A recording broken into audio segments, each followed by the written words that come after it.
பழத்தோட்ட ஊழியங்கள், கர்த்தர் அருளின ஊழியங்கள்.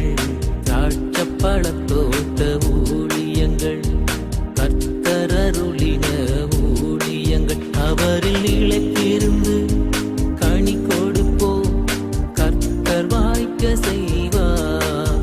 அவரில் இழைத்திருந்து கனி கொடுப்போம், கர்த்தர் வாய்க்க செய்வார். துதி உமக்கே, துதி உமக்கே, துதி உமக்கே என்றுமே என்றும். துதி உமக்கே, துதி உமக்கே, துதி உமக்கே என்றுமே என்றும். துதி உமக்கே என்றுமே என்றும். துதி உமக்கே என்றுமே. சிறியவனை பொழுதிலிருந்தும் எளியவனை குப்பையிலிருந்தும் எடுத்து உயர்த்தி ராஜாக்களோடும் பிரபுக்களோடும் வந்திருக்க செய்கிற அருமை ஆண்டவர் இயேசு கிறிஸ்துவின் இனிதான நாமத்தினாலே இந்த சத்தத்தை கேட்கின்ற அனைத்து தேவனுடைய பிள்ளைகளுக்கும் என்னுடைய அன்பான வாழ்த்துகள். நீங்கள் கோடா கோடியாய் பெருகுவீர்களாக, உங்களுடைய பிள்ளைகள் கோடா கோடியாய் பெருகுவார்களாக என்று வாழ்த்துகின்றேன், ஆசீர்வதிக்கின்றேன். பிரியத்துக்குரியவர்களே, கர்த்தரின் பெரிதான கிருபையினாலே சென்ற சனிக்கிழமை நாகர்கோவிலில் நடைபெற்ற நம்முடைய விடுதலை நாள் கூட்டங்களை கர்த்தர் ஆசீர்வதித்தார். கொரோனா காலத்திற்கு பிறகு என்னால் உறுதியாக சொல்ல முடியும், சென்ற சனிக்கிழமை தான் நாகர்கோவிலிலே அநேக ஜனங்களை கர்த்தர் அழைத்து கொண்டு வந்திருந்தார். புதிய புதிய மக்கள் வந்து கொண்டே இருந்தார்கள். கர்த்தருக்கு ஸ்தோத்திரம்.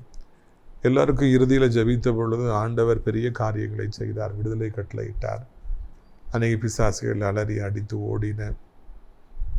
ஜனங்கள் புது வாழ்வு பெற்றார்கள். அனைவருக்கும் சிறப்பான உணவு வழங்கப்பட்டது. ஜெபித்த ஆதரித்த அத்தனை தேவனுடைய பிள்ளைகளுக்கும் நன்றிகளை தெரிவித்துக் கொள்ள ஆசைப்படுகிறேன்.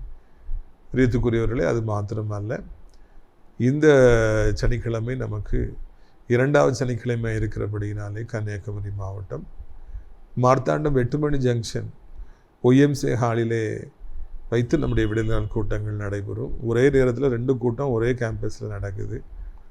அதனால் நீங்கள் குழம்பிடாதீங்க. அந்தோனியால் கோயில் போகிற வழியில் அந்த OMC ஹால் இருக்கும், போனோன்னா ஒரு கேன்டீன் இருக்கும். அது தாண்டி வந்தீங்கன்னா லெஃப்ட் சைடில் ஒரு கூட்டம் நடக்கும், அங்கே போயிடாதீங்க, அது நம்ம கூட்டம் இல்லை. வலது பக்கமாக படியேறி மேலே வந்தால் அங்கே தான் நான் உங்களுக்காக காத்திருப்பேன் என்பதை தெரிவித்துக் கொள்ள ஆசைப்படுகிறேன். அனைவருக்கும் கூட்டத்தின் இறுதியில் சிறப்பான உணவுகள் வழங்கப்படும். பிரித்துக்குரியவர்களே, அடைக்கலான் குருவி எனப்பட்ட அந்த முதியோர் இல்லத்தில் அநேகர் சேர்ந்து வருகிறார்கள். புதிய மாதமாக இருக்கிறபடியினாலே இது நீங்கள் சேர்வதற்கு சரியான நேரம் என்று சொல்லி நான் நினைக்கின்றேன். குறைந்த கட்டணத்தில் எல்லா வசதிகளையும் நாம் செய்து கொடுத்துருக்கிறோம். தினந்தோறும் அங்கே ஜெபங்கள் நடந்து கொண்டிருக்கின்றது. இப்பொழுது கர்த்தருடைய கிருபையினாலே எக்ஸ்ட்ராவாக கட்டுமான பணிகள் செய்கிறோம். டாய்லெட்களை நாம் கட்டி கொண்டிருக்கின்றோம். அதற்காக கொத்தனார்கள் தினந்தோறும் வேலை செய்கிறார்கள். சிமெண்ட்டு, மண், அப்புறம் நமக்கு அந்த டாய்லெட் க்ளோசெட்ஸு, அந்த ப்ளம்பிங் வேலைகள் என்று நிறைய வேலைகள் தினந்தோறும் நடந்து வருகின்றன. நீங்கள் எப்படியாவது இந்த ஊழியத்தை நீங்கள் ஆதரிக்க வேண்டும் என்று சொல்லி உங்களை அன்போடு கூட கேட்டுக்கொள்கிறோம். ஒவ்வொரு நிமிடமும் இந்த ஊழியத்திற்காக நீங்கள் ஜெபித்து தாங்குங்கள். பிரியத்துக்குரியவர்களே, அது மாத்திரமல்ல, அங்கேயே தங்கியிருந்து வேலை செய்வதற்கும் நமக்கு ஆட்கள் தேவை என்பதையும் நான் அறிவிக்க விரும்புகிறேன். இந்நாளில் நம்முடைய பிரயோஜனத்திற்காக என்னாகும் 22வது அதிகாரம் 27வது வசனம். கழுதை கர்த்தருடைய தூதனை கண்டு பிலேயாமின் கீழ் படுத்து கொண்டது. பிலேயாம் கோபம் உண்டவனாகி கழுதையை தடியினாலே அடித்தான். அவசரமாக போகணும்னு நினைக்கிறாரு, ஏன்னா அப்போ தான் காசு கிடைக்கும்னு சொல்லி தானே இன்றைக்கி நாமெல்லாம் அவசரமாய் வாழ்க்கையில் ஓடுகிறோம். இது மனிதர்கள் மேலே விழுந்த சாபம். மனிதர்கள் இந்த பூமியில் இருக்கிற காலம் மட்டும் பணம் சம்பாதிக்க வேண்டும், ஓட வேண்டும், அலைய வேண்டும். பணம் பணம் பணம் என்றே நம்முடைய வாழ்க்கை போகிறது. நம்முடைய வாழ்க்கையில் பெரும்பாலான பகுதி பணம் சம்பாதிப்பில் தான் போகிறது. இரவும் பகலும் நாம் அதை குறித்து சிந்தித்து வாழ்கின்றோம். அப்படியாக பணம் சம்பாதிக்க போகின்ற பொழுது வழியிலே தடைகள் வருகிற பொழுது நமக்கு கோபம் வருவது இயற்கை தான். அதுதான் இங்கே பிலேயாமுக்கும் அப்படிப்பட்ட ஒரு சூழ்நிலை உருவாகுது. கழுதை போக மாட்டேங்குது. ஒரு பக்கம் அது வயக்காட்டுக்குள்ளே போகுது, இன்னொரு பக்கம் சோகத்தில் போய் உரசுது. இப்போ நான் போக மாட்டேன்னு சொல்லி படுத்து கொண்டது. ஆரம்ப நாட்களில் ஊழியத்தில் ஒரு பழைய கார் வாங்கி வச்சு ஓட்டுவோம். அதை வச்சுட்டு எல்லா ஊருக்கும் போகும்போது அது ஓடாது, நின்று போயிடும். வேறு பக்கத்தில் இருக்கிற ஆட்கள்லாம் கூட்டு வந்து அதை தள்ளி கியரை சேஞ்ச் பண்ணி எப்படியோ ஸ்டார்ட் பண்ணி வருவோம். பிரியத்துக்குரியவர்களே, அப்பமெல்லாம் அந்த வண்டி பிரேக் டவுன் ஆகி விடுகிற பொழுது, அது நின்று போகிற பொழுது எனக்கு எரிச்சலாக இருக்கும், வருத்தமாக இருக்கும், கோபமாக இருக்கும். என்ன இது, இந்த வண்டி இப்படி மக்கர் பண்ணுது, நம்ம மீட்டிங் போகணுமே, மக்கள்லாம் காத்திருப்பாங்களே என்று நான் அங்கலாய்ப்பது உண்டு. பிரியத்துக்குரியவர்களே, யாராக இருந்தாலும் சரி, பஞ்சர் ஆயிடுச்சு, வண்டி நின்றுச்சு. நம்ம ரோட்லாம் போகும்போது எத்தனை வண்டிகள் பஞ்சர் ஆகி நிற்பதை பார்க்கிறோம்.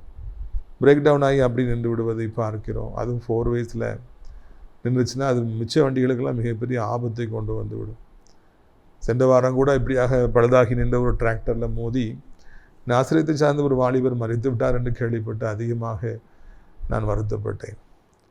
வண்டினா போயிடணுங்க, வாழ்க்கையில் காரா பைக்கா போயிட்டே இருக்கணும். அது நின்றுச்சுனாலே அது வேதனை தான். அது மாதிரி தான் வாழ்க்கையும் கூட, ஆரம்பித்தா போயிட்டே இருக்கணும். பைக்குனாலும் சரி, கார்னாலும் சரி, இல்லைனா பிஸ்னஸ்னாலும் சரி, வாழ்க்கை என்றாலும் சரி, ஊழியனாலும் சரி, நல்லா போகணும். அது திடீரென்று நின்று விட்டால் அது அதிக வருத்தத்தையும் வேதனையும் ஏற்படுத்தும். பிள்ளையாமுடைய வாழ்க்கையில் இது ஒரு எதிர்பாராத ஒரு ட்விஸ்ட்டு. கழுதியில் ஏறுவோம், உட்காருவோம், அது டக்குன்னு கூட்டு போகும். நம்ம அங்கே போவோம், போனோன்னு ராஜா நிற்பார், சொல்லுவார், சபிப்பேன், காசு கொடுப்பாங்க, வாங்கிட்டு வந்துட்டே இருப்பேங்கன்னு அவர் நினச்சிருப்பார். ஆனால் அங்கே இடையூறு ஏற்படுகின்றது. அதுக்கு முக்கிய காரணம் தேவதூதன் பொறுவிய பட்டயத்தோடு வருகிறான். அதை காண முடியாதபடிக்கு இந்த தீர்க்கதரிசியின் கண் இப்பொழுது குருடாகி விட்டது. தேவனுக்கு அடுத்த ஆசைகள் வருகிற பொழுது கண் குருடாகி போகுது இயல்பு. ஆனால் இந்த கழுதையுடைய கண் திறந்திருக்கிறபடியினாலே நேராக போனோம்னா எஜமானனுக்கு ஆபத்து வந்துவிடும் என்று நல்ல எண்ணத்தோடு கூட அந்த கழுதை அங்கே படுத்து கொண்டது. நல்ல காரியத்தை செய்த அந்த கழுதைக்கு பரிசாக என்ன கிடைக்கிறது என்று நாம் பார்க்கும் பொழுது நமக்கு அது ஆச்சரியமாக இருக்கிறது, அதிர்ச்சியாக இருக்குது. தாங்க முடியாத கோபத்தோடு தடியை எடுத்து தீர்க்கதரிசியாகிய அந்த பிள்ளையாம் அந்த கழுதையை அடி என்று மிருகத்தனமாக அடித்தார் என்று நாம் வாசிக்கிறோம்.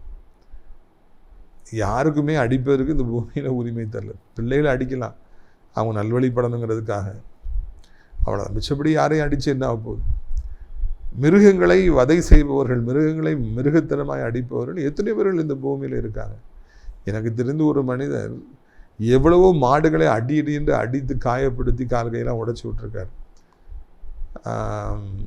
அதே மாதிரி எத்தனையோ பேர் வாலிபர்கள் கழுதைகள் ஒரு பக்கம் இருந்தால் கூட நாய்கள் இந்த ஆடி மாதத்தில் அங்கங்கே மொத்தமாய் ஓடி சேட்டை பண்ண ஒரு பொழுது கள்ள தூக்கி வீசுவதை காண்கிறோம். அப்போ மூஞ்சிலாம் பட்டு ஓன்னு அழுதுகிட்டே ஓடும் நாய்கள். தெரியத்துக்குரியவர்களே, மிருகங்களை அடிப்பவர்கள், மிருகத்தனமாக அடிப்பவர்கள், கள்ள தூக்கி வீசுகிறவங்க, என்ன தெரியும் அந்த மிருகங்களுக்கு? என்ன தெரியும்? அடிக்கிறதுனால என்ன இருப்போது? பாவம் தான் மிஞ்சும். பயங்காட்டுறதுக்காக எதுவும் செய்யலாம், ஆனால் அடித்து துன்புறுத்துவது நம்முடைய வாழ்க்கையில் இருக்கவே கூடாது. சரி, இவர் கழுதையனை அடித்தார் அப்படின்னு சொல்லி நினைக்கலாம். இந்த பூமியில் வாழ்கிற அநேக மனிதர்களுக்கு கழுதைகள் இருக்கின்றன, எல்லாருக்குமே கழுதைகள் இருக்கின்றன. என்னென்னு கேட்குறீங்களா? மனைவிகள் இருக்கிறார்கள். மனைவிகளை மிருகத்தனமாக அடிக்கிற எத்தனையோ கணவன்மார்கள் உண்டு. இன்னைக்கு ஒரு அக்கா சொன்னாங்க, எங்கள் பக்கத்து வீட்டில் ஒரு கப்புள், ஒரு ஜோடி இருக்குது, அந்த கணவர் மனைவி தூக்கி போட்டு அடிப்பார் அப்படின்னு சொல்லி சொன்னாங்க. தூக்கி போட்டு அடிப்பார். அது எப்படி தூக்கி போட்டு அடிப்பாருன்னு தெரியல. அதாவது மிருகத்தனமாக அடிப்பார். நிறைய கணவன்மார்கள் செவிட்டில்னாலும் சரி, எவ்வளவோ மிருகத்தனமாக மனைவிகளை அடிப்பதை நாம் ஊழியத்தின் பாதையில் கேள்விப்படுகிறோம். ஒரு கோபத்தின் உச்சக்கட்டம் என்பது என்னவென்றால் மனைவிகளை இப்படியாக அடிப்பது தான் உச்சக்கட்டம், கோபத்துடைய உச்சக்கட்டம். இதயத்துக்குரியவர்களே, நம்முடைய வாழ்க்கையில் இல்லையா, இது ஒரு தவறான காரியம் என்பதை உணர்ந்து கை நீட்டுவதை முதலாவது நாம் நிறுத்த வேண்டும். அதுதான் இந்த நாளிலே கர்த்தர் நம்மிடத்தில் பேசுகின்ற ஒரு காரியம். தேவனுடைய அன்பு நம்முடைய உள்ளத்துக்குள்ளாய் வருகிற பொழுது அடிக்க வேண்டும்ங்கிற எண்ணம் நமக்கு வராது, பிறரை துன்புறுத்த வேண்டுங்கிற எண்ணம் நமக்கு வராது, வார்த்தையினாலே பிறரை அடிக்க வேண்டுங்கிற எண்ணம் நமக்கு வராது. மாறாக நாம் சாந்தமுடையவர்களாக மாற வேண்டும். மாறி விடுவோம். அதுதான் பைபிள் அப்படி தான் சொல்லுது. மோசே பூமி எங்கும் உள்ள எல்லாரை காட்டிலும் அதிக சாந்தமுடையவராக இருந்தார். ஒலிம்பிக்ஸில் நம்பர் 1 ஷூட்டிங்கில், ஆர்ச்சரி வில்வித்தையில், கபடியில், இல்லைன்னா 100 மீட்டர்ஸில், இல்லைன்னா ஜாவ்லின் த்ரோவில்னு சொல்லி சொல்கிறாங்க. நம்பர் 1 இந்த வேர்ல்டு அவர் தான் அப்படின்னு சொல்லி சொல்கிறாங்க. ஆனால் மோசே நம்பர் 1 இந்த வேர்ல்டு எப்படின்னா சாந்த குணமுடையவராக இருந்தார். யாரையும் அவர் திட்டவில்லை, யாரையும் அடிக்கவில்லை, அவர் மௌனமாக இருந்தார். ஒரு பக்குவத்தின் அடையாளம் தான் ஒரு மனிதன் கோவப்படாமல் இருப்பது, எதையும் எளிதாக எடுத்துக்கொள்வது. பரவாயில்லை, ஒன்றும் எனக்கு ஒன்றும் நஷ்டம் இல்லை என்று சொல்லுவது. பரவாயில்லை, ஒரு அவமானம் வந்தால் கூட பரவாயில்லை. நம்மை சில நேரங்களில் குடும்பத்தார் புரியாமல் போகலாம், முட்டாள்தனமாக நடந்து கொள்ளலாம், நாம் ஒன்று சொல்லும்போது அவங்க ஒன்று செய்யலாம், அதனால் இழப்புகள் வரலாம், என்னெல்லாமோ நடக்கலாம். பிரித்துக்குரியவர்கள் எது எப்படி இருந்தாலும் சரி, ஒன்றை நீங்கள் புரிந்து கொள்ள வேண்டும். வாழ்விலே, நம்முடைய வாழ்விலே அந்த கோபம் வரக்கூடிய சூழ்நிலைகள் உருவாகலாம். எப்படி பிள்ளையாமுக்கு உருவாயிச்சோ அதே மாதிரி அந்த இடத்தில் நான் இறைவா எனக்கு மௌனத்தை தார், எனக்கு அமைதியை தார், இது சகிக்கின்ற பலத்தை எனக்கு தார், என்னை ஆண்டவரே நம்முடைய பிள்ளையாய் மாற்றும் என்று சொல்லி நாம் உடனடியாக மௌனமாக நாம் இருந்து கொள்ள வேண்டும். எனக்கு எப்பெல்லாம் ரொம்பவும் கோபம் வருதோ அப்பெல்லாம் நான் சிலுவை காட்சியை நினைத்து பார்ப்பேன்.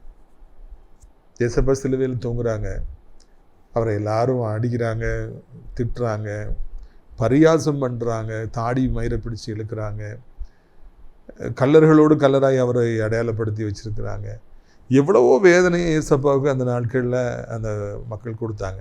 ஆனால் அவர் அமைதியாக அதை பொறுத்து கொண்டார், ஆட்டுக்குட்டியை போல பொறுத்து கொண்டார்,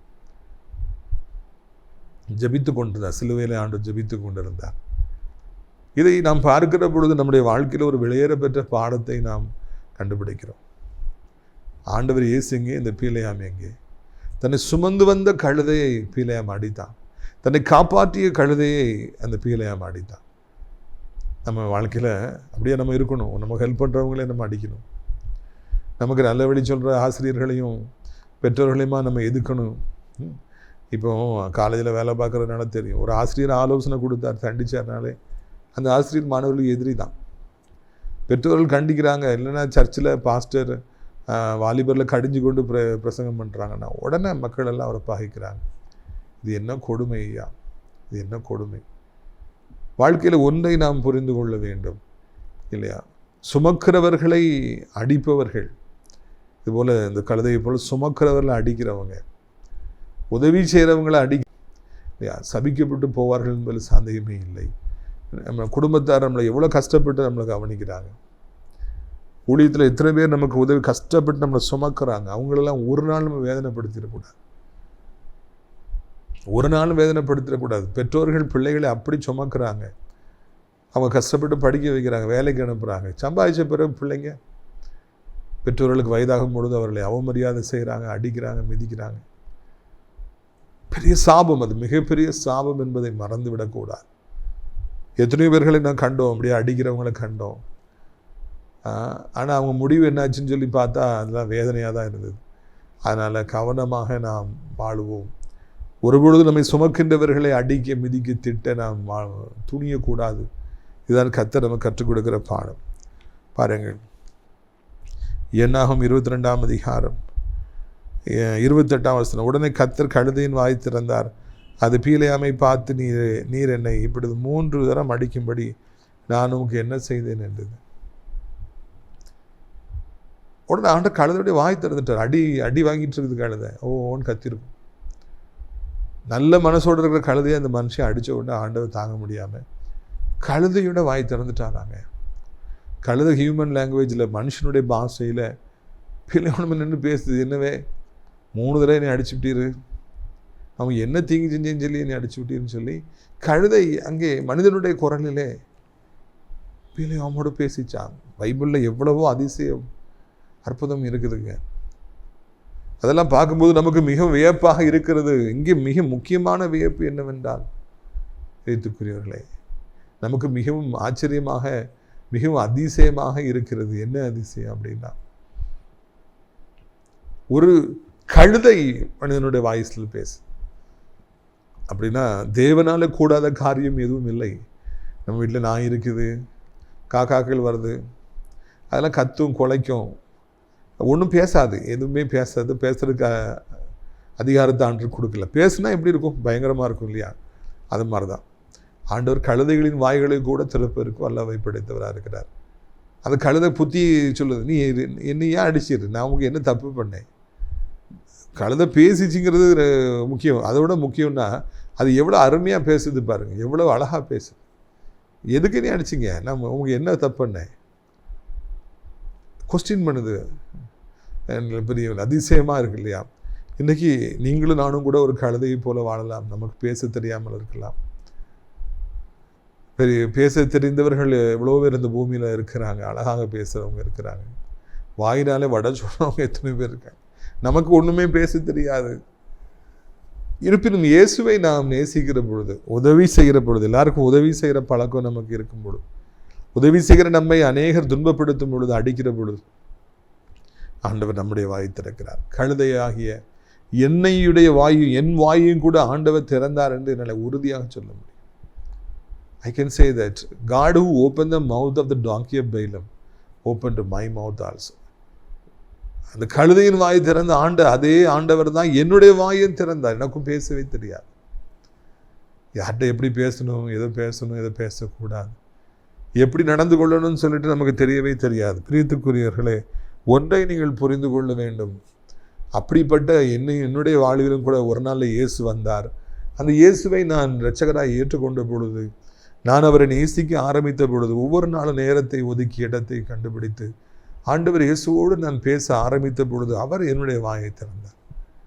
He opened my mouth. That is something I can say concretely. இயேசப்பா என்னுடைய வாழ்க்கையில் வந்தாங்க, என்னுடைய வாயை திறந்தாங்க. அதனால் நான் எல்லா இடங்களிலும் சென்று நான் ஆண்டவர் இயேசுவை குறித்து அழகாக பிரசங்கம் செய்ய ஆரம்பித்தேன். மேடை என்றாலே என்னவென்று தெரியாது, பயமாக இருக்கும், நடுக்கமாக இருக்கும், கற்பனை கூட என்னாலே பண்ணி பார்க்க முடியாது. ஆனால் இயேசு எனக்குள்ளே வந்த பொழுது அவர் என் வாயை திறந்தார், தைரியத்தை தந்தார். அநேக ஆலயங்களுக்கு நான் பேசுவதற்காக அழைக்கப்பட்ட பொழுது, நான் அங்கே நின்ற பொழுது இயேசு என்னை முழுமையாக ஆட்கொண்டு அவர் என் வாயிலிருந்து பேச ஆரம்பித்தார். அவர் என் வாயை திறந்தார். எவ்வளோ வீடுகளுக்கு ஜெபிப்பதற்காக அழைக்கப்படுகிறேன். எத்தனையோ பேர் காயப்பட்டிருக்கிற உள்ளங்களுடைய காயங்களை கெட்டும்படியாக ஜெபிக்க அழைக்கப்படுகிறேன். பிசாசு பிடிச்சவங்களுக்காக ஜெபிக்கணும். இப்போ கூட மாளிகைக்கு வந்திருந்தாங்க. 12th ஸ்டாண்டர்ட் படிக்கிற ஒரு பிள்ளை மயங்கி விழுந்துடுறாங்க அப்படின்னு சொல்லிட்டு, ஆசிரியத்தில் பாஸ்டர் இருக்காங்க, போய் ஜாம் பண்ணிட்டு வாங்கன்னு அனுப்பி விட்டுருக்காங்க டீச்சர். அந்த பிள்ளைக்கு பாடம் எடுக்கிற டீச்சர் சொல்லியிருக்கிறாங்க, பாஸ்டர் இருக்கிறாங்க, கிறிஸ்டோபர் ராஜா இருக்காங்க, போய் ஜாம் பண்ணுமா உனக்கு சரியாயிரும் அப்படின்னு சொல்லிச்சு. உடனே ஆண்டவர் அறியாத அவங்க தேடி வந்திருக்கிறாங்க. இப்போ போட்டு நான் போய் ஜாம் பண்ணிட்டு தான் வந்திருக்கிறேன். பிரியத்துக்குரியவர்களே, எங்கே இருந்து இந்த ஆற்றல் வந்தது? அவர்களுக்காக ஜெபிக்கிற வார்த்தைகள் எப்படி வாயிலிருந்து வருகிறது? ஜெபம் செய்வது என்பதும் பிரசங்கம் செய்வது என்பதும் கர்த்தர் கொடுக்கின்ற கிருபை. நீங்கள் அது சாதாரணமாக நினைக்கலாம், ஆனால் அப்படி கிடையாதுங்க. ஒரு சின்ன ஜெபம் நம்ம பண்ணால் கூட, நம்ம அம்மா பண்ணால் கூட, அப்பா பண்ணால் கூட, அது கர்த்தருடைய கிருபை இல்லாமல் அந்த வாயிலிருந்து இந்த வார்த்தைகள் கோர்வையாக வராது, அந்த பிரசங்கங்கள் கோர்வையாக வராது. அதுவும் கேட்கிறவர்களுக்கு ஏற்ற வார்த்தைகள் கோர்வையாக வரவே வராது.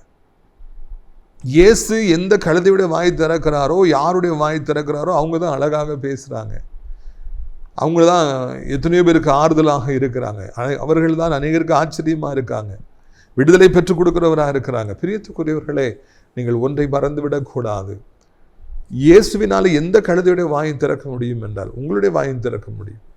உங்களுக்கும் ஜெபம் பண்ண தெரியலையா, பிரசங்கம் பண்ண தெரியலையா, பிஸ்னஸில் எப்படி பேசணும்னு சொல்லி தெரியலையா, இல்லைன்னா ஆசிரியராக இருந்து எப்படி டீச் பண்ணணும்னு சொல்லி தெரியலையா, பயப்படாதீங்க. இயேசப்பட்ட வாங்க, உங்கள் வாய் அழகாக அவர் திறப்பார்.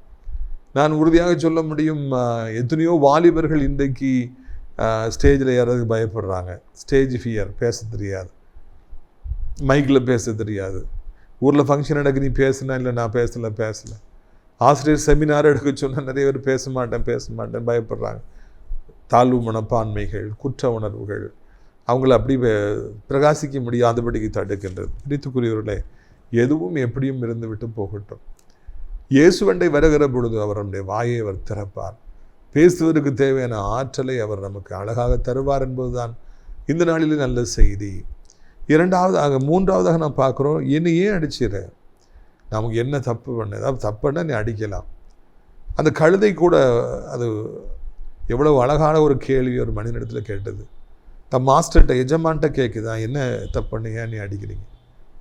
இன்றைக்கி காரணமில்லாமல் பெற்றோர்கள் பிள்ளைகளை சில நேரங்களை அடிக்கிறாங்க, டீச்சர் சத்தம் போடுறாங்க, இதேமாரி மிருகங்களை கள்ள தூக்கி வீசுகிறாங்க, அடிக்கிறாங்க. இல்லை, காரணம் இல்லாமல் நம்ம யாரையும் அடிக்கக்கூடாதுங்க. காரணம் இல்லாமல் தப்பு செய்யாதவங்களை நம்ம தண்டிக்கக்கூடாது. உலகத்திலே பெரிய பாவம் தப்பு செய்யாதவங்களை தண்டிக்கிறது. ஒரு குற்றமும் அறியாதவங்களை நம்ம அள வைப்போம் அப்படின்னா அது மிகப்பெரிய தவறு. ஒருவேளை காவல்துறையில் நீங்கள் பணிபுரியலாம், மேலேருந்து நிறைய ப்ரெஷர் வரலாம், அரெஸ்ட் பண்ணுங்க. குற்றம் செய்யாதவர்களை நம்ம அந்த லிஸ்ட்டில் சேர்த்து நம்ம அரெஸ்ட் பண்ணிட்டோம் அப்படின்னா அது மிகப்பெரிய பாவங்க, அது மிகப்பெரிய சாபம். ஏதோ ஒன்று யாராவது தண்டிக்க விடுங்கிறதுக்காக குற்றம் செய்யாதவங்களை நம்ம தண்டிப்போம்னா அது பெரிய ஆபத்தாக வந்துவிடும். குற்றம் செய்யாதவர்களை நம்ம தண்டிக்கக்கூடாது. நம்மளுக்கு ஏதோ அவங்க மேலே கோபம் இருக்கிறதுனால அவங்களுக்கு எதிராக நம்ம சாடக்கூடாது. குற்றமில்லாத இரத்தத்தை நான் காட்டி கொடுத்தேனே யூதாஸ் காரியத்து, தவறு செய்யாத ஆண்டவர் இயேசுவை காட்டி கொடுத்தபடினாலே அவன் சபிக்கப்பட்டு போனான் என்று சொல்லி நாம் பைபிளில் வாசிக்கிறோம். அந்த ஆண்டு கொண்டு செத்தான், அவன் குடல் வெடித்து கீழே விழுந்தது. இந்த பயங்கரமான தண்டனை, குற்றமில்லாத இரத்தத்தை காட்டி கொடுத்தேன். குற்றமில்லாமல் இருக்கவங்கள நம்ம கோபத்தினால, அவங்க மேலே பொறாமையினால், அவங்களை பிடிக்காதனால அவங்கள நம்ம வேதனைப்படுத்தவே கூடாது, அவங்களை கஷ்டப்படுத்திடவே கூடாது. ஒருவன் உனக்கு தீங்கு செய்யாதிருக்க காரணமின்றி அவனோட வழக்காடாதே. ஞானி எவ்வளோ அழகாக எழுதுகிறார். இதை கழுதை சொல்லுது, நான் தப்பு பண்ணலை, என்னை ஏன் அடிக்கிறீங்க? நாம் ஒரு நாளும் தப்பு செய்யாதவர்களை தண்டிக்காதபடிக்கு இருக்க கர்த்தர் நமக்கு பலன் கொடுப்பாராக, கர்த்தர் நமக்கு கிருபையை கொடுப்பாராக. நம்ம வாழ்க்கையில் ஒரு தண்டிப்பு இருக்கவனால யோசிக்கணும், இவன் உண்மையிலே தப்பு செஞ்சாங்களா அப்படின்னு சொல்லிட்டு. ரேண்டமாக செய்யக்கூடாது, அது வேண்டாம், நமக்கு வேண்டாம். மனைவி பிள்ளைகளை எங்கேயோ உள்ள கோபத்தில் வந்து வீட்டுக்கு வந்து டம் டம்னு அடிக்கக்கூடாது. அவங்க விடுற கண்ணீரை தேவ சமூகத்தை எட்டிச்சுன்னா ஆண்டவர் கணக்கு கேட்பார், நம்மளால் தாங்க முடியாது. பிரித்துக்குரியவர்கள் அதிகாரம் கையில் இருக்கும் பொழுது தப்பு செய்யாதவர்களை நாம் ஒரு பொழுதும் அடிக்கவே கூடாது, வேதனைப்படுத்தவே கூடாது. இதுதான் தேவன் நமக்கு இந்நாளில் கற்றுத்தருகிற பாடங்கள். ஒன்று, ஆசீர்வாதங்களை பெற்றுக்கொள்வது எப்படி என்பது நம்ம சிந்திக்கணும். நிறைய பேர் ஆசீர்வாதத்தை பெற்றுக்கொள்றதுக்கு தான் பாத யாத்திரை போகிறாங்க, அன்னதானம் பண்ணுறாங்க, ஏழை குமர்களை கட்டி கொடுக்குறாங்க, வீடு கட்டி கொடுக்குறாங்க, புண்ணியம் சேர்க்கணுங்கிற எண்ணத்தில் எப்படியா சேர்க்கணும் அப்படின்னு சொல்லி அவங்க போராடுறாங்க. இன்னொரு முக்கியமான காரியம் நான் சாபங்களை எப்படிலாம் சேர்க்காமல் இருக்கணுங்கிறது. அதை செய்கிறது ரொம்ப சந்தோஷம். இன்னொன்று வந்து சாபங்களை நம்ம தலை மேலே சேர்க்கக்கூடாது. ஒன்றுமே தவறு செய்யாதவர்களை தண்டிப்போம் என்றால் அது பெரிய சாபமாக நமக்கு மாறிவிடும்.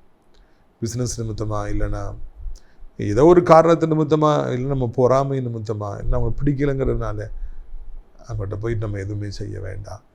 அப்படி செய்வோம் என்றால் அது நமக்கு மிகுந்த பெரிய வேதனைகளை கொண்டு வந்துவிடும். ஒரு அப்பாவி ஒருவருக்கு நாம் தவறு செய்து அவர்களை தண்டித்து விடுவோம் என்றால் அவர்கள் வடிக்கிற கண்ணீர் நம்முடைய வாழ்க்கையில் பெரிய சாபமாக மாறிவிடும் என்பதை உணர்ந்து கொண்டு முன்னேறிப்போம். ஒருவேளை நம்ம வந்து யாருக்காவது நம்ம வந்து அப்படி தப்பு செய்து அவங்க வருத்தப்பட்டாங்கன்னு தெரிஞ்சு, குற்றம் இல்லாதவங்களை நம்ம தண்டித்து அவங்க வருத்தப்பட்டோன்னு தெரிஞ்சிச்சுன்னா ஒன்றும் இல்லை, நீங்கள் அவங்கள போய் தேடி போய் நான் தெரியாமல் இப்படி பண்ணிட்டேங்க, நான் வருந்துகிறேன், நான் செய்த தவறுக்கு வருந்துகிறேன் என்று நாம் மன்னிப்பு கேட்போம் என்றால், ஒப்புரவாகி விடுவோம் என்றால் மிகப்பெரிய ஆபத்துகளிலிருந்து நாம் தப்பி வைக்கப்படுவோம். அவங்க அதை மன்னிக்கிறாங்களா இல்லையாங்கிறதெல்லாம் ரெண்டாவது. நீங்கள் போய் அதை சொல்லி ஒப்புரவாகி விடுவீர்கள் என்றால் அது உங்களுடைய வாழ்க்கையில் மிகப்பெரிய ஆசீர்வாதங்களை கொண்டு வரும் என்பதில் சந்தேகமே இல்லை. கிறிஸ்துக்குரியவர்களை நான் உங்களுக்கு ஜெபிக்கும்படியாக விரும்புகிறேன். கண்களை மூடுவீர்களா? வலி தப்பி நான் திரிந்தே, பாவ பழியதை சுமந்தலைந்தே, வழி தப்பி நான் திரிந்தே, பாவ பழியதை சுமந்தலைந்தே, அவர் அன்பு குரலே அழைத்தது என்னையே, அவர் அன்பு குரலே அழைத்தது என்னையே, அந்த இன்ப நாளில் எந்தன் பாவம் நீங்கிற்றே, அந்த இன்ப நாளில் எந்தன் பாவம் நீங்கிற்றே, சந்தோஷம் பொங்குதே, சந்தோஷம் பொங்குதே, சந்தோஷம் என்னில் பொங்குதே, அல்லேலூயா, இயேசு என்னை இரட்சித்தார், முற்றும் என்னை மாற்றினார், சந்தோஷம் பொங்கி பொங்குதே. அப்பா, இந்த நாளில் நன்றி செலுத்துகிறோம், சோத்திரம் செலுத்துகிறோம். கழுதையுடைய வாயை கூட திறக்க முடியும் என்றால் இன்றைக்கு பேச முடியாமல் இருக்கிற எத்தனையோ பேர்கள் உண்டு. அவருடைய ஒவ்வொருடைய வாயை திறந்து கர்த்தாவை பேச வைக்கும்படியாக, ஞானத்தை கொடுக்கும்படியாக, புத்தியை கொடுக்கும்படியாக, அறிவை கொடுக்கும்படியாக கெஞ்சுகிறோம். ஐயா இயேசுப்பா, இந்த நாளிலும் கூட உங்களுடைய பிள்ளைகள் ஒவ்வொருவருக்கும் உங்களுடைய கண்களில் இறக்கம் கிடைக்கட்டும், ஒவ்வொருவருக்கும் இறக்கம் கிடைக்கட்டும். ஆண்டவரே, எனக்கு அறியாமல் போயிட்டேன்னு, செய்தி முன்னாலே கேட்காம போயிட்டேனே, எத்தனை பேரை நான் அடிச்சிருக்கேனே, எத்தனை பேரை கண்ணீர் விட வச்சிருக்கேனே, எத்தனை பேரை கட்டாவது சொல்லி திட்டியிருக்கிறேனே. வாழ்க்கையில் இப்போ நீங்கள் குத்தப்படுவீர்கள் என்றால் உங்கள் உள்ளத்தில் நீங்கள் செய்து தவறு என்று சொல்லி உணர்வீர்கள், ஏசப்பட்ட போங்க, முழங்கால் படிடுங்க, ஆண்டவரே என்னை மன்னியும், ஆண்டவரே என்னை மன்னியும். நீங்கள் செய்த பாவத்துக்காக உணர்வடைவீர்கள், இயேசு அந்த பாவங்களை மன்னிப்பார், சாபங்களிலிருந்து உங்களை நீங்களாக்குவார். யாரை வேதனைப்படுத்தினீர்களோ, குற்றமில்லாத ரத்தத்தை சிந்திருப்பீர்கள் என்றால் போய் ஒப்புரவாங்க. நான் செய்த தப்பு, காரணமே இல்லை, நீ எனக்கு ஒரு தப்பு செய்யலை, நான் உன் மேலே கோவப்பட்டேன், உன்னை பகைத்தேன், உன்னை என் வார்த்தைகளால் காயப்படுத்தினேன், என்னை மன்னித்துக்கொள் என்று நீங்கள் ஒப்புரவாவீர்கள் என்றால் நிச்சயமாக ஆண்டவர் உதவி செய்வார். ஆண்டவரை காரணம் இல்லாமல் வந்திருக்கிற காயங்கள், சமாதான குறைச்சல்கள், குடும்பங்களை காணப்படுற சண்டைகள், கசப்புகள் எல்லாம், பிரிவினைகள் எல்லாம் விலகி போய் ஒரு மனதோடு வாழ உதவி செய்யுங்க. சமாதான பிரபு ஒவ்வொருவருக்கும், இந்த வார்த்தை கேட்குற பிள்ளைகள் ஒவ்வொருவருக்கும் சமாதானத்தை தாருங்கப்பா. அப்படியே ஆண்டவரை வியாதிப்பட்டுக்கிற பிள்ளைகளுக்காக ஜெபிக்கிறோம். வியாதி வந்த பிறகு வாழ்க்கையில் என்ன சந்தோஷம் இருக்கிறது? நீங்கள் தான் கர்த்தாவே ஸ்தோத்திரம் ஐயா, எப்படியாவது கர்த்தாவே ஸ்தோத்திரம் ஐயா, எப்படியாவது மனம் இறங்கி ஆண்டவரை ஸ்தோத்திரம் ஐயா, எப்படியாவது கர்த்தாவே அவர்களுக்கு உதவி செய்யும்படியாக, எப்படியாவது பலப்படுத்தும்படியாக, எப்படியாவது கண்ணீரை துடைக்கும்படியாக, எப்படியாவது வாழ்நாள் பரியந்தம் ஆண்டவரை அவர்களுக்கு உதவி செய்யும்படியாக கெஞ்சுகிறோம். இப்பொழுதே அந்த புண்களை தோளினாலே மூடுவீராக, ஆண்டவருக்கு அட்டிகளை மறைய பண்ணுவீராக. பயந்துட்டுருப்பாங்கப்பா, அவங்கள மறைய பண்ணி அவர்களை வாழ வைக்க வேண்டும் என்று சொல்லி கெஞ்சுகிறோம். இறைவா, இந்த நாளிலும் கூட தகப்பனே சோத்திரம் ஐயா, சோத்திரம்ப்பா, செயல்படாத அவயங்களை செயல்பட வைங்க, படுத்த படுக்கையாக இருப்பவங்களை எந்திங்க வைங்க. உலகமே தூங்குது, எனக்கு தூக்கம் இல்லைன்னு சொல்கிறவங்களுக்கு நல்ல நித்திரையை தாருங்க. சாப்பிட முடியல, நெஞ்சுக்குள்ள நிற்கிது, நடக்க முடியல, ஏணிப்படியில் ஏறி இறங்க முடியல, வேலையை செய்ய முடியல, முக்கியமாக சம்பாதிக்க போக முடியலன்னு சொல்கிற ஒவ்வொருவருக்கும் உதவி செய்யுங்க. அநேகர் போதை பழக்கங்களில் சிக்கி வெளியே வர முடியாதபடி தவிக்கிறாங்க. அவர் ஒவ்வொருவருக்கும் அந்த பழக்கத்திலேருந்து வெளியே வர நீங்கள் உதவி செய்யுங்கப்பா. கிருபை தாங்கட்டும்ப்பா, இரக்கம் தாங்கட்டும். கண்மணியை போல் அவர்களை காத்துக்கொள்ளுங்க ஐயா. இது அருமையான நாளிலும் கூட ஆண்டவர் வேலை இல்லாமல் தவிக்கிற பிள்ளைகள், வருமானம் இல்லாமல் தவிக்கிற பிள்ளைங்க, சம்பாதிக்கிறது முழுவதையும் கடனுக்கு வட்டிக்கு கொடுத்து ஐயா வாழ்வருக்கு வழி தெரியாமல் திகைக்கிறவர்கள் உண்டப்பா. திடீர்னு ஏமாந்து போனதுனால எல்லா பணமும் போயிடுச்சு, எல்லா நகையும் போயிடுச்சு, என்னை ஏமாற்றிட்டாங்க, நான் என்ன பண்ணுன்னு தெரியலேன்னு சொல்கிறவங்களுக்கெல்லாம் உதவி செய்யுங்க ஆண்டவரே. துன்மார்க்கர் பெருகி நல்லவர்களை வேதனைப்படுத்துகிற பொழுது நீர் அவர்களுக்கு விரோதமாக யுத்தம் செய்து அவர்களுடைய தாடைகளை உடைத்து போட வேண்டும், அவருடைய வல்லமைகளை உடைத்து போட்டு அவருடைய பிள்ளைகளை விடுவிக்க வேண்டும் என்று கெஞ்சுகிறோம். இதோ இந்த நாளிலும் கூட ராஜா, யாரெல்லாம் இப்பொழுது இணைந்து ஜெபித்து கண்ணீர் வடிக்கிறார்களோ, அவர்கள் யாராக இருந்தாலும் அவர்களுக்கு இப்பொழுது ஒரு அற்புதத்தை செய்து நீர் அவர்களை சந்தோஷப்படுத்த வேண்டும் என்று கெஞ்சுகிறோம் ஐயா. கிருபை தாங்கட்டும் அப்பா, இரக்கம் தாங்கட்டும் ஆண்டவரே. பைக்கில் வேகமாக போகிற வாலிபர்கள் முட்டி அப்பாவிகளை கொன்று தானும் ஆண்டவர் மறைத்து சாபங்களை சம்பாதித்து விடாதபடி மெதுவாக செல்ல உதவி செய்யுங்க. மொபைல் ஃபோனுக்கு அடிமையிலாக இருப்பவர்கள், கெட்ட நண்பர்கள், போதைகளுக்கு அடிமையாக இருப்பவர்களாம் விடுவீங்கப்பா. வயதானவர்கள் விழுந்து விடாதபடி 2 கைகளால் ஏந்தி கொள்ளுங்க. ரொம்ப நாளாக குழந்தை இல்லை, திருமணமாகலை, சொந்த வீடு இல்லைன்னு சொல்பவர்களுக்கு கர்த்தர் ஒரு அற்புதத்தை செய்யுங்கப்பா. நம்முடைய தகப்பனை மக்கள் எல்லா மக்களுக்காக ஜெபிக்கிறோம். உலகம் இருக்கிற அத்தனை நாடுகளுக்காக ஜெபிக்கிறோம். தாய் திருநாடாக இந்தியாவிற்காக, தமிழ்நாட்டுக்காக ஜெபிக்கிறோம். அனைத்து மதத்தவர்களையும் மொழி பேசுகிறவர்களையும் ஆசீர்வதிங்க. முக்கியமாக அனைத்து விசுவாச பிள்ளைகள், ஆலயங்கள், திருச்சபைகள், ஊழியர்கள், போதகர்களை ஆசீர்வதிங்க. நாசிரியர் திராட்சைப்பழ தோட்ட ஊழியங்களை நேசிக்கிற கர்த்தாவே சோதரைய, நாள்தோறும் ஜெபத்தினாலே நம்மை தாங்குகிற, நிகழ்ச்சிகளை பார்க்கிற, அறிமுகப்படுத்துகிற, காணிக்கையால் தாங்குகிற ஒவ்வொரு நல்ல உள்ளத்தையும் ஆசீர்வதியும். வேதனை இல்லாத ஒரு வாழ்க்கையை தாரும். கிருபை தாங்கட்டும், இரக்கம் தாங்கட்டும், சத்துருடைய வல்லமைகள் எல்லாம் விலகி போகட்டும். ஆண்டவரை, இந்த நாளிலே ஒரு அற்புதத்தை மெய்யாகவே நீ செய்ய வேண்டும் என்று கெஞ்சுகிறோம். இயேசுவின் நாமத்தில் ஒவ்வொருவரையும் ஆசீர்வதிங்க. ஒவ்வொருவருக்கும் நீங்கள் உதவி செய்யுங்க. ஒவ்வொருவரையும் தாங்கிக் கொள்ளுங்க. கிருபை தாங்கட்டும். ஆண்டவரே வழிநடத்துங்க. ஆண்டவரே, அடைக்கலான் குருவி முதியோர் இல்லத்தை ஆசீர்வதிங்க. தங்குவதற்கு அநேகர் அழைத்துட்டு வாருங்க. ஏசப்பா மூலம் ஜெபிக்கிறோம் பிதாவே. என் ஆத்மாவை கர்த்தரை ஸ்தோத்திரி, என் முழு உள்ளமையோடைய பரிசுத்த நாமத்தை ஸ்தோத்திரி. என் ஆத்மாவை கர்த்தரை ஸ்தோத்திரி, அவர் செய்த சகல உபகாரங்களையும் ஒருபொழுதும் நீ மறவாதே. ஆமென். கர்த்தராகிய இயேசு கிறிஸ்துடைய கிருபையும் பிதாவாகிய தேவனுடைய அன்பும் பரிசுத்தாடி அந்யோன்யம் இல்லாத பிரசன்னம் உங்கள் அனைவரோடு இன்றைக்கு காலங்கள் நினைத்திருப்பதா. Hallelujah, hallelujah. God bless you.